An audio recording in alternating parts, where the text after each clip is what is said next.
Untung rugi TPST Bantar Gebang di Kota Bekasi.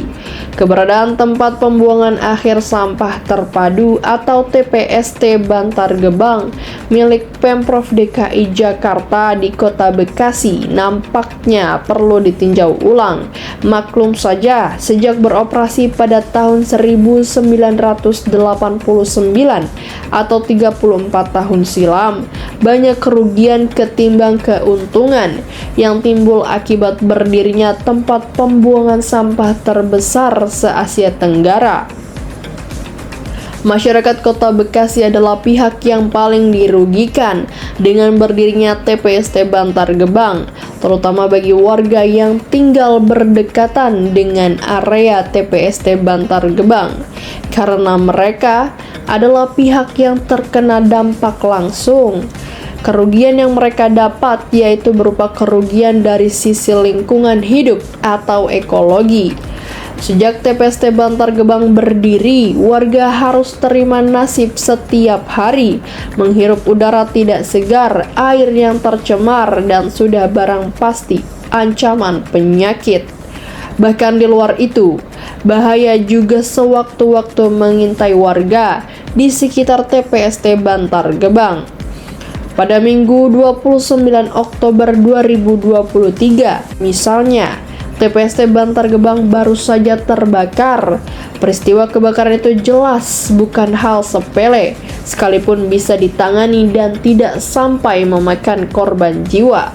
Sebab sewaktu-waktu peristiwa tersebut bisa terjadi kapanpun. Apalagi kita tahu bahwa tumpukan sampah di TPST Bantar Gebang mengandung zat metan yang rentan terbakar.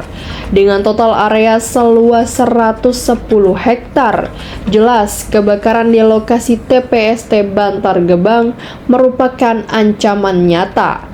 Persoalan yang terjadi saat ini, pihak Pemprov DKI Jakarta selaku pihak yang berkepentingan dengan TPST Bantar Gebang terkesan tidak terlalu menghiraukan kerugian yang didapat masyarakat sekitar maupun bahaya yang mengintai warga di sana.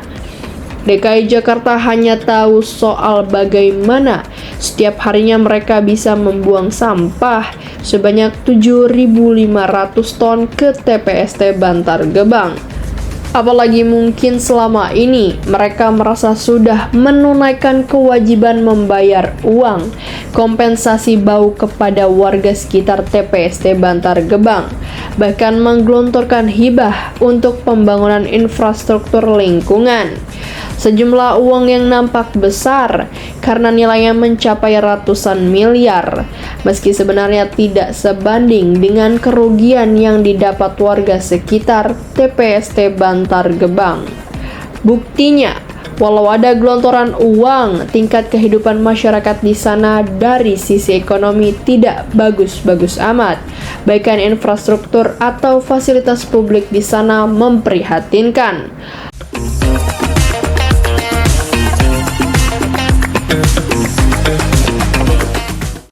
Pemkot Bekasi sejauh ini nampak adem ayem dengan keberadaan TPST Bantar Gebang. Bahkan dalam beberapa tahun terakhir, tidak ada gejolak setiap masuk akhir tahun. Padahal biasanya, menjelang akhir tahun, Pemkot Bekasi kerap menyinggung soal besaran kompensasi uang bau dan hibah. Bahkan tak jarang, Pemkot Bekasi mempersoalkan kontrak kerjasama dua belah pihak soal TPST Bantar Gebang. Diamnya Pemkot Bekasi, apakah petanda bahwa TPST Bantar Gebang memberikan untung bagi mereka?